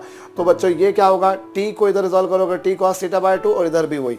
तो ये दोनों तो बच्चों जो हॉरिजॉन्टल कंपोनेंट्स हैं, जो हॉरिजॉन्टल कंपोनेंट्स हैं बच्चों, वो तो कैंसिल हो जाएंगे, और जहाँ तक जो परपेंडिकुलर वाले कंपोनेंट है वो पहले वाले का कितना आएगा, पर पहले वाले का आएगा बच्चों t साइन थीटा बाय 2, और बाई चांस वही कंपोनेंट दूसरे वाले का भी आएगा। और दोनों के आप देखें तो दोनों के बच्चों टूवर्ड सेंटर आ रहे हैं, दोनों के टूवर्ड सेंटर आ रहे हैं बच्चों। t को इधर रिजॉल्व किया t cos, t को इधर रिजॉल्व किया t cos, कैंसिल हो जाएंगे।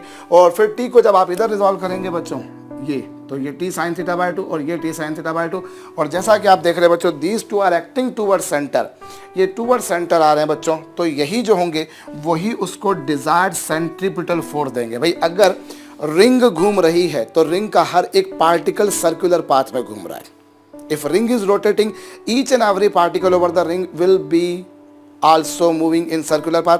तो ये जो टूवर्ड सेंटर जो लगने वाले फोर्स थे बच्चों, t sine theta by 2, t sine theta by 2, these force will provide it a desired centripetal force. So centripetal force which we usually denote by symbol Fc बच्चों।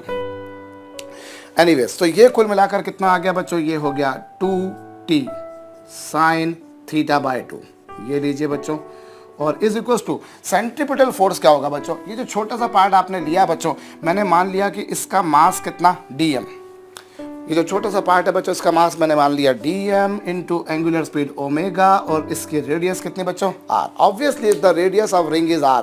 अगर रिंग की radius r है, अगर ring की radius r है बच्चों, तो जो पार्टिकल्स घूमेंगे उनकी रेडियस भी r होगी, उनकी रेडियस भी r ही होगी जिस रेडियस में वो घूम रहे होंगे। तो ये हो गया बच्चों। और अब यहाँ पर एक बात ध्यान दीजिए बच्चों, since d theta is very small, ये जो एंगल है बच्चों ये काफ़ी छोटा है, ये जो कोण है बच्चों ये काफ़ी छोटा, हमने बहुत छोटा सा एंगल लिया, इनफाइनाइटली स्मॉल लिया। और अगर एंगल बहुत छोटा होना बच्चों, तो ये ध्यान दीजिए, अगर एंगल बहुत छोटा होता है, if angle theta is very small then sine theta can be approximated as theta. यदि कोण बच्चों बहुत छोटा हो तो साइन थीटा को आप लोग थीटा मान सकते हैं, ये ध्यान दीजिए। तो उस बेसिस पर बच्चों ये 2t इंटू ये हो जाएगा बच्चों d theta over 2। If angle is very small तो साइन थीटा को आप क्या लिख सकते हो बच्चों, साइन थीटा को आप लिख सकते हो थीटा, तो ये तो हो गया 2t और ये d थीटा बाय 2, और इज इक्वल टू कितना बच्चों dm ओमेगा स्क्वायर r, ये आ जाएगा मेरे ख्याल से। ये है शायद आपको इसमें जो रिंग ली आपने बच्चों उसके मटेरियल की डेंसिटी की ज़रूरत पड़ जाए। मैंने आपसे कहा कि अगर कोई पैरामीटर आपको और लग जाता है, पैरामीटर कोई लग जाता है तो आप ले लीजिएगा, डेंसिटी की शायद ज़रूरत पड़ेगी, मुझे अभी ऐसा लग रहा है। एनीवेज, सो ये तो हो गया 2t साइन थीटा को। मैं क्या बोल रहा हूँ, अगर थीटा बहुत छोटा, हमेशा नहीं, हमेशा आप थीटा को साइन थीटा नहीं लिख सकते। I am not saying that every time आप थीटा को साइन थीटा लिखेंगे। जब भी थीटा बहुत छोटा होगा आप थीटा को साइन थीटा को थीटा लिख देंगे। तो अब यहाँ पर थीटा का काम कौन करता है बच्चों, d थीटा बाय 2। तो ये हो गया। अभी 2 से 2 क्या हो गया बच्चों, कैंसिल हो गया, 2 से 2 कैंसिल हो गया। अब क्या करें, चलिए साहब मैं इसे मिटा देता हूँ, ये लीजिए साहब, हम यहाँ पर इतना तो आ ही चुके हैं बच्चों। इस तक आने के बाद में अब देखिए ये टी है और एंगल को मैंने जैसा कहा बच्चों हम लोग आर्क अपॉन रेडियस लिख सकते हैं। भाई कोण बराबर चाप बटे त्रिज्या, तो एंगल बराबर आर्क अपॉन रेडियस सही आ जाएगा। और जहाँ तक डीएम का सवाल है बच्चों, तो एक काम करते हैं हम लोग, हमने ये जो वायर हमने जो ली है बच्चों, ये जो वायर हमने ली है, मैं इस वायर का क्रॉस सेक्शन एरिया ए ले लेता हूँ। इस वायर का क्रॉस सेक्शन एरिया मैंने ए ले लिया, वो भी मुझको गिवन नहीं है, वो मैंने मान लिया बच्चों। और इसकी हालांकि ज़रूरत नहीं पड़ेगी फाइनली, मुझे ऐसा लग रहा है, फिर भी हम देख लेते हैं। हमने वायर का एरिया क्या मान लिया बच्चों, ए मान लिया। तो वायर का वॉल्यूम क्या होगा बच्चों, एरिया इनटू लेंथ। भाई आपने ये जो छोटा सा पार्ट आपने एज्यूम किया है, इस पार्ट का मास कितना होगा बच्चों, पहले तो उसका वॉल्यूम निकालिए, एरिया इनटू लेंथ इनटू उसकी डेंसिटी। बच्चों अगर हम उसका मास देखें तो मास होता है volume into density, mass volume into density होता है, ये आपको जानकारी होगी मेरे ख्याल से। और वॉल्यूम कितना बच्चों, इसका वॉल्यूम होगा इसका एरिया इनटू लेंथ। भाई इसका एरिया हमने ए सपोज कर लिया, इसकी लेंथ हमने डीएल सपोज कर ली, तो जो वॉल्यूम होगा बच्चों वो एरिया इनटू लेंथ होगा इनटू डेंसिटी, ये उसका हो गया मास, इनटू ओमेगा स्क्वायर आर, ये लीजिए। और डीएल से डीएल तो बहुत सरलता से कैंसिल हो गया बच्चों। इससे टी की वैल्यू निकाली आपने, तो टी की वैल्यू आ रही है बच्चों A omega square r square upon में कुछ आ ही नहीं रहा, अपॉन में कुछ आ ही नहीं रहा है। होप मैंने सारी बातें सही करी है। तो टी की वैल्यू जो आ रही है बच्चों वो आ रही है यहाँ पे कितनी, A omega square r square. So this is the tension in that segment. ये जो वो आपके पास में बच्चों, ये उसमें क्या आ चुका, टेंशन आ चुका। ये जो रिंग घूमेगी तो इसके रिंग के घूमने से इसमें टेंशन कितना डेवलप होगा। अब टेंशन तो चलिए आपने निकाल दिया, अब आपको क्या निकालना है बच्चों, इसकी रेडियस में चेंज कितना आया। तो देखिए इसकी जो ओरिजिनल लेंथ थी वो कितनी थी बच्चों, 2 पाई आर। ओरिजिनल लेंथ तो इसकी 2 पाई आर थी, और जब बाद में ये जब घूमेगी तो इसकी लेंथ में जो चेंज आएगा वो कितना आएगा बच्चों, चेंज इन लेंथ को मैं डेल्टा एल से रिप्रेजेंट कर लेता हूँ। तो देखिए सपोज कीजिए कि इसकी जो रेडियस है बच्चों पहले आर थी और बाद में आर प्लस डेल्टा आर हो गई। पहले इसकी रेडियस ओरिजिनली आर थी, जब इसने घूमना शुरू किया बच्चों तो इसकी रेडियस बढ़कर कितनी हो गई, आर प्लस डेल्टा, ये आ गई बच्चों। और पहले चलिए पहले भाई आपको लेंथ में चेंज निकालना, तो लेंथ में चेंज क्या होता है, final length minus initial length. और फाइनली जैसा कि आप देख रहे हैं लेंथ इतनी थी और इनिशियली इसकी लेंथ इतनी थी, और इसको आप हल कर लेंगे बच्चों तो ये 2 पाई इंटू डेल्टा आर आ जाएगा, आएगा। Delta r is a change in radius which has to be calculated. मुझसे शायद चेंज इन रेडियस ही पूछा था भैया, क्वेश्चन को करते हुए काफ़ी देर हो गई है, भूल भाल नहीं गए हो आप कभी कि क्या पूछा था। तो ये डेल्टा एल आ गया साहब। अभी डेल्टा एल आपके पास में आ चुका, मैं क्या करूँगा, मेरे को डेल्टा एल आ चुका। तो चलिए चेंज इन लेंथ का फार्मूला क्या होता है बच्चों, सिंपल सा होता है F into original length upon A into Y. ये लीजिए साहब, change in length it is equal to 2 pi into delta are.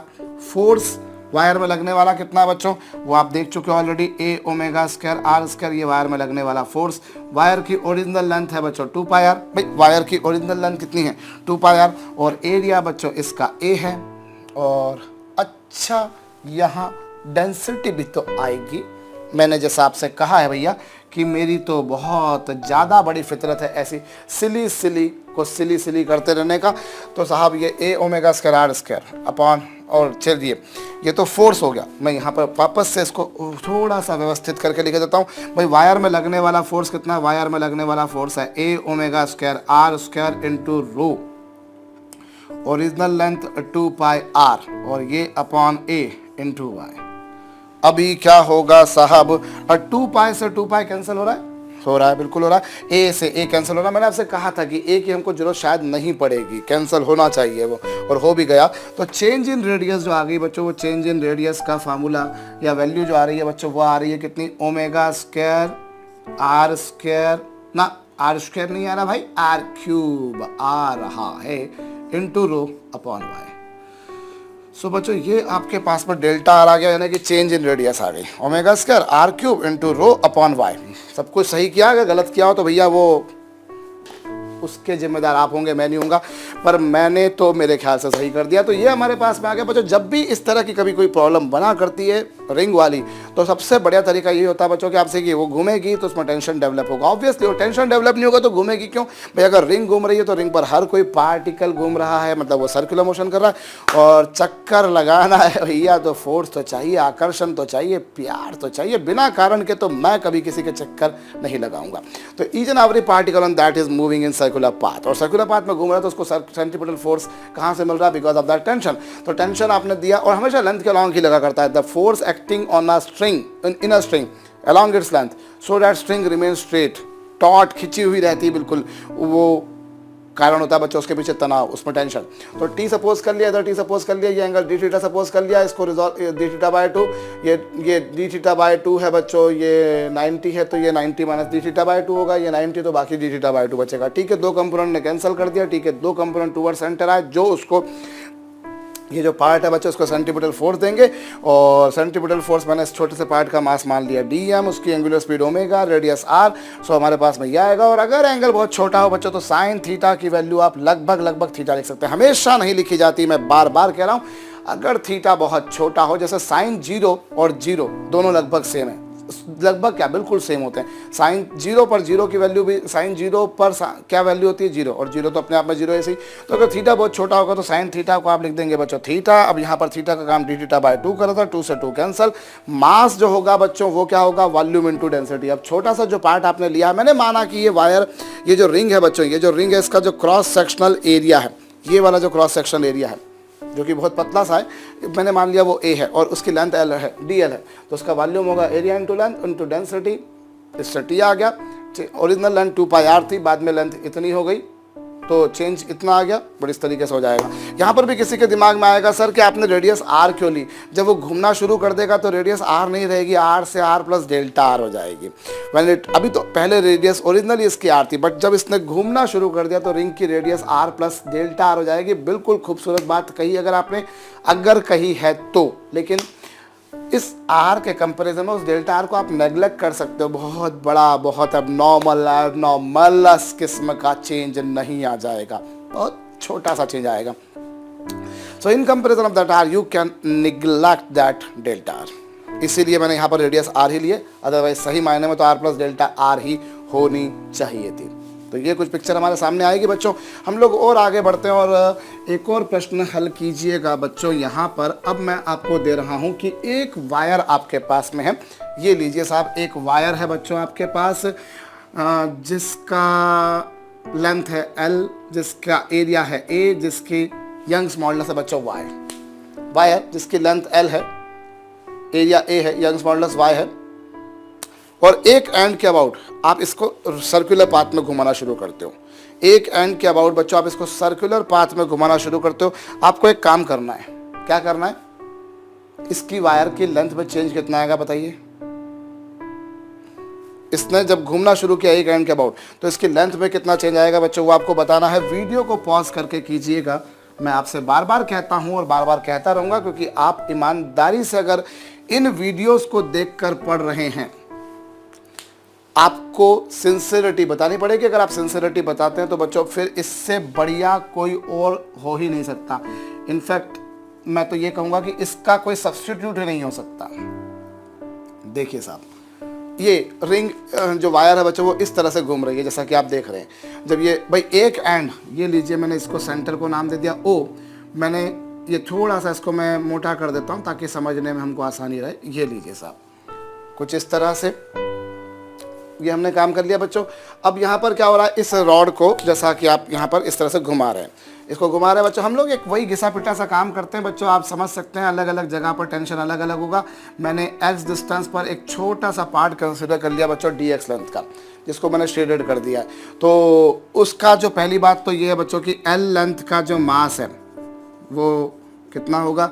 L length का मास होगा m, तो यूनिट लेंथ का मास होगा m/l, जिसको हम लोग बचपन से बच्चों लेमडा से रिप्रेजेंट करते आ रहे हैं। भाई अब से कुछ समय पहले पढ़ा था तो वो बचपन ही था ना। तो L लेंथ का मास m, तो यूनिट लेंथ का मास इतना। तो ये जो dx लेंथ आपने ली है बच्चों, उस dx लेंथ का मास कितना होगा? dx लेंथ का मास होगा बच्चों लेमडा इंटू dx, और लेमडा की वैल्यू बाई चांस m/l है बच्चों इंटू dx।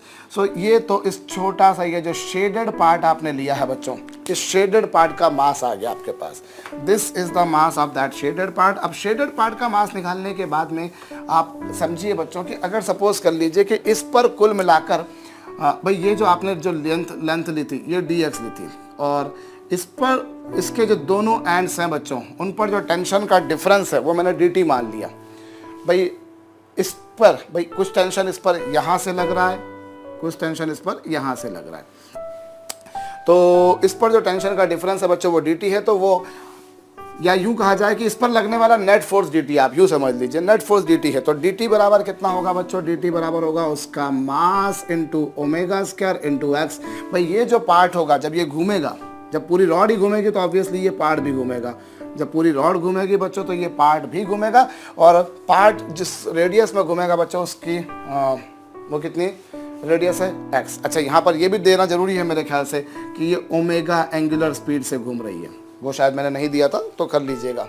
एनीवेज अब जब ये रॉड घूमेगी बच्चों तो इसका ये पार्टिकल घूमेगा, तो ये कुछ ऐसी पिक्चर आ जाएगी। और इसकी रेडियस कितनी होगी बच्चों, आपने ये जो इस साइड से कितनी डिस्टेंस पे लिया इसको, x डिस्टेंस पे लिया। अभी dm की वैल्यू आपके समक्ष लिखी हुई है बच्चों, तो ले लीजिए m/l into d x into omega square into x. तो ये आ गया बच्चों dt, ये dt आ गया।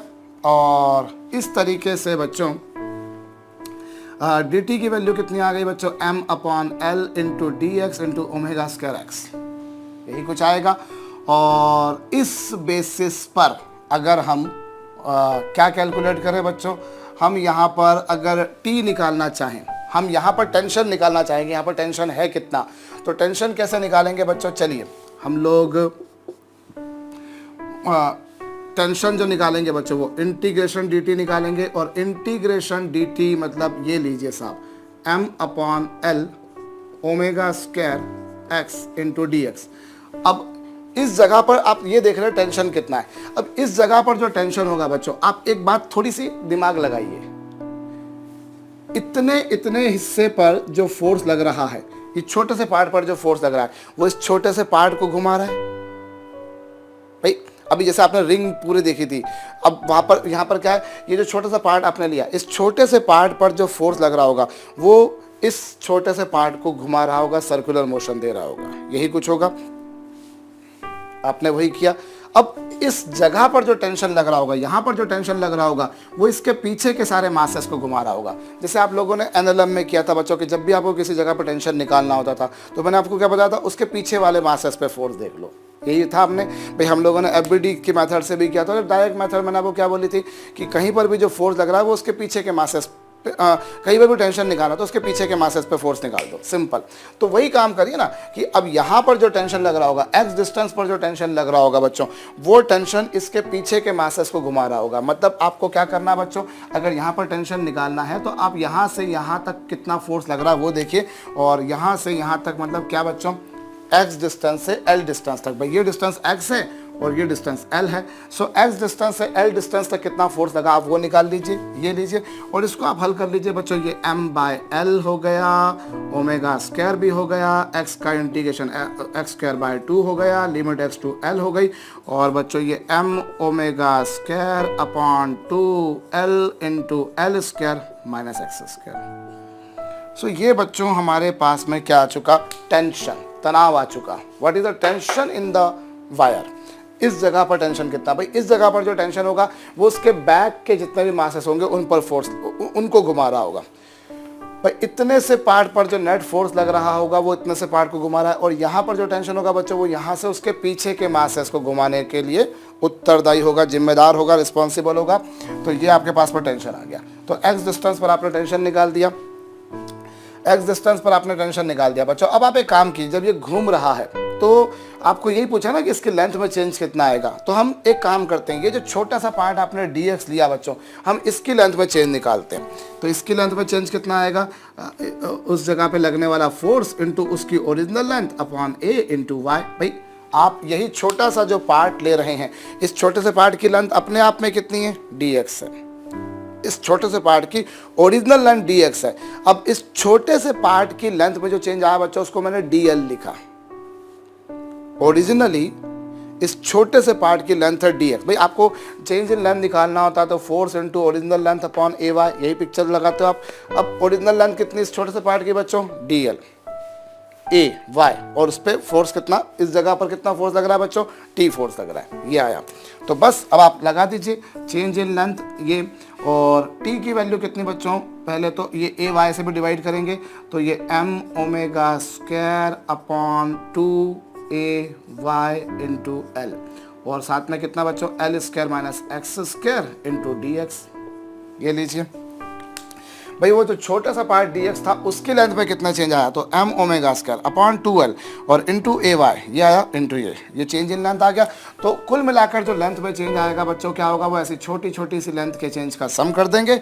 और यहाँ हम करते हैं बच्चों, ये लीजिए, ये हो गया m omega square upon 2ay into l, और बाकी कितना बचा बच्चों, बाकी बचा L square minus x square into d x. और इसे आप कहाँ से कहाँ तक निकालेंगे भाई, अभी आप ये जो आपने लेंथ में जो चेंज लिखा, ये जो छोटी सी जो पार्ट dx थी बच्चों, उसकी लेंथ में जो चेंज आया वो dl था। तो टोटल लेंथ में चेंज निकालना है तो आप क्या करेंगे बच्चों, यहाँ से यहाँ तक, भाई आपने यहाँ पर इसमें कितना चेंज आया, फिर इसमें कितना है, फिर इसमें कितना है, फिर इसमें कितना, फाइनली इसमें कितना है। तो मतलब कुल मिलाकर यूँ बच्चों कि आप 0 से लेकर कैपिटल L तक उसको इंटीग्रेट कर देंगे। भाई यहाँ जो टेंशन था वो उसके पीछे के मासेस को घुमा रहा था, लेकिन आपको जब टोटल लेंथ में चेंज निकालना तो आप इसकी लेंथ में चेंज, इसकी लेंथ में चेंज, इसकी लेंथ में चेंज, इसकी लेंथ में चेंज, इसकी लेंथ में चेंज, सबकी लेंथ में चेंज देखेंगे तो बच्चों ये आएगा आपके पास में m omega square upon 2ay l, और l स्क्वायर का इंटीग्रेशन होगा बच्चों l square x, limit 0 to l, फिर x का इंटीग्रेशन होगा बच्चों x क्यूब बाय 3 और लिमिट 0 to l।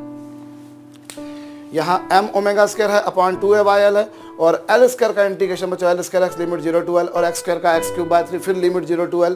और फिर क्या करेंगे बच्चों आप लोग, ये लीजिए कुछ ये आएगा, और यहाँ पर बच्चों m omega square upon 2ay l, और इधर लिमिट पुट कर दीजिए बच्चों, ये हो जाएगा l क्यूब, और मेरे ख्याल से ये l क्यूब बाय 3। लिमिट आप पुट कर सकते हैं, हमने बहुतों बार ऐसा काम करा है। पहले x की जगह l पुट करेंगे, फिर x की जगह 0 पुट करेंगे, 0 पुट करेंगे सारा 0, इधर भी 0 पुट करेंगे सारा 0, कुल मिलाकर ये, और इधर 2al क्यूब बाय 3 हो जाएगा, 2 से 2 भी कैंसिल हो जाएगा और l से l भी कैंसिल हो जाएगा। और इस तरीके से बच्चों m omega square l square upon कितना आएगा, अपॉन आएगा बच्चों ay, और 3 भी आएगा, 3 भी आएगा। क्यों? क्योंकि ये 3l cube minus l cube मतलब 2l क्यूब अपॉन 3, 2 से 2 कैंसिल हो गया, l क्यूब से एक l कैंसिल हो गया, और होप सारा काम मैंने सही करा। सो दिस इज बच्चों चेंज इन लेंथ, ये आपके पास में लंबाई में परिवर्तन आ चुका है। L लेंथ का मास था m, यूनिट लेंथ का मास मान लिया, dx लेंथ का मास मान लिया। अब ये पार्टिकल घूम रहा है तो उस पर पार्टिकल पर लगने वाला नेट फोर्स gt मान लिया, तो वही पार्टिकल वही फोर्स जो है बच्चों उसको सेंटीमीटर फोर्स प्रोवाइड करेगा। और फिर आपको नेट t निकालना है, तो आप यहाँ पर जो t होगा बच्चों वो उसके पीछे के मासेस को सेंटीमीटर फोर्स देगा, तो आप x से लेकर l तक इंटीग्रेट कर लेंगे तो x डिस्टेंस पर कितना टेंशन आया वो निकाल दिया। अब इस टेंशन के कारण बच्चों इस छोटे से पार्ट की लेंथ में कितना चेंज आया आपको वो निकालना है। तो आपने वो लिखा भाई ओरिजिनल लेंथ, एक सेकेंड, यहाँ dl, और एक्चुअली ओरिजिनली जो लेंथ थी बच्चों वो कितनी थी, मैंने यहाँ पे गलत लिखा है। ओरिजिनली ये जो छोटा सा पार्ट आपने लिया था उसकी लेंथ को वो कितनी थी बच्चों, dx। भाई हमको लिखना होता है change in length which is equal to force into original length. Original length by chance इस छोटे से पार्ट की dx थी। कैलकुलेशन छोटा सा है, बिल्कुल सिंपल, इंटीग्रेशन करना बाद में 0 to l। होप मैंने सारा काम सही करा है, कैलकुलेशन बिल्कुल सही करें, अगर नहीं करे हो तो आप सही कर लीजिएगा बच्चों। अब एक दो और आसान से सम्स हम लोग देख लेते हैं, बिल्कुल सिंपल सा क्वेश्चन मैं आपको देता हूँ। चलिए यहाँ हमें बच्चों यहाँ पर एक वायर दे रखी है, यहाँ पर कुछ हमने वेट मान लीजिए W सस्पेंड कर रखा है, और यहाँ पर एक और वायर हमने लगा रखी है बच्चों, ये लीजिए, और इधर हमको वेट 3W दे रखा है। इसका एरिया A दे रखा है, इसका एरिया 2A दे रखा है, इसका यंग्स मॉडुलस बच्चों 2y है, और इसका यंग्स मॉडुलस 3y है।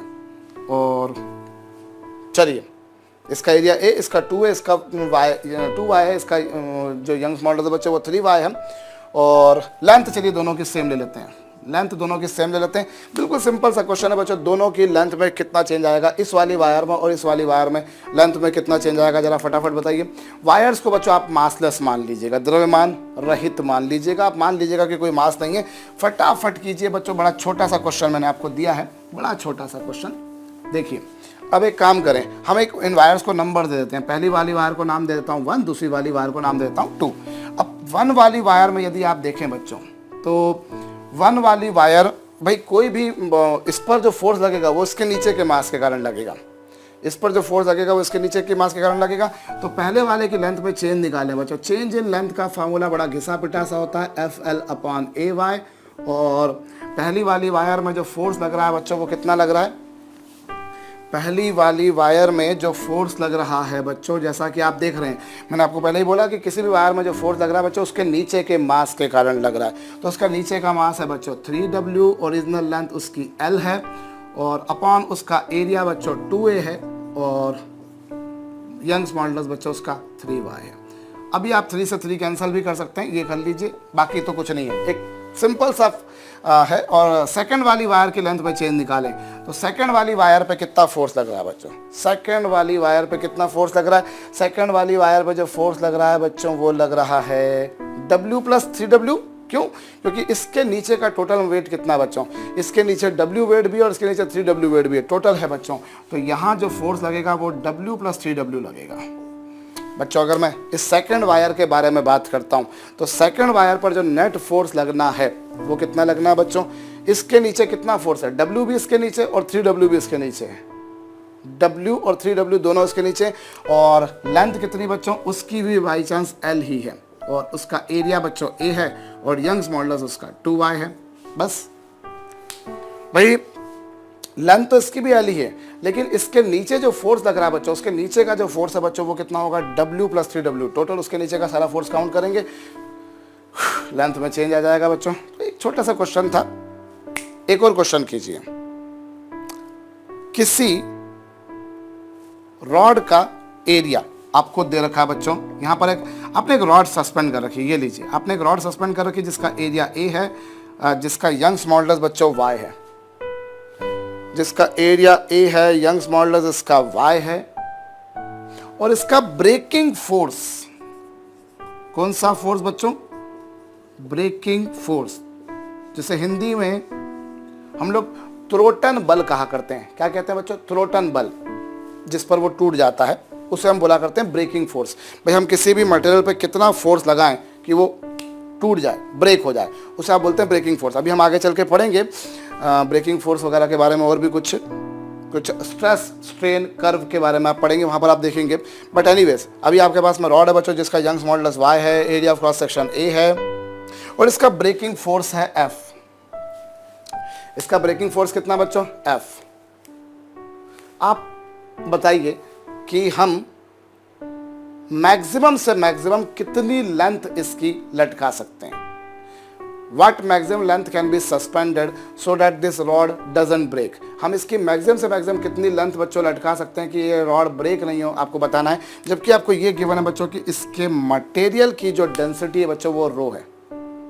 कीजिए, इसके मटेरियल की डेंसिटी रो है, तो क्या करोगे बच्चों, देखो यहाँ पर हम कैसे काम करेंगे बच्चों। आपको ये बोला है कि इसका ब्रेकिंग फोर्स F है, मतलब अगर आपने इस रॉड पर बच्चों F फोर्स से ज़्यादा फोर्स लगा दिया, if you apply force which is even greater than F, rod will break down, टूट जाएगी रॉड, इतना सा मतलब है। भाई Y इसका यंग्स मॉडुलस Y है, एरिया A है, रो इसकी डेंसिटी है।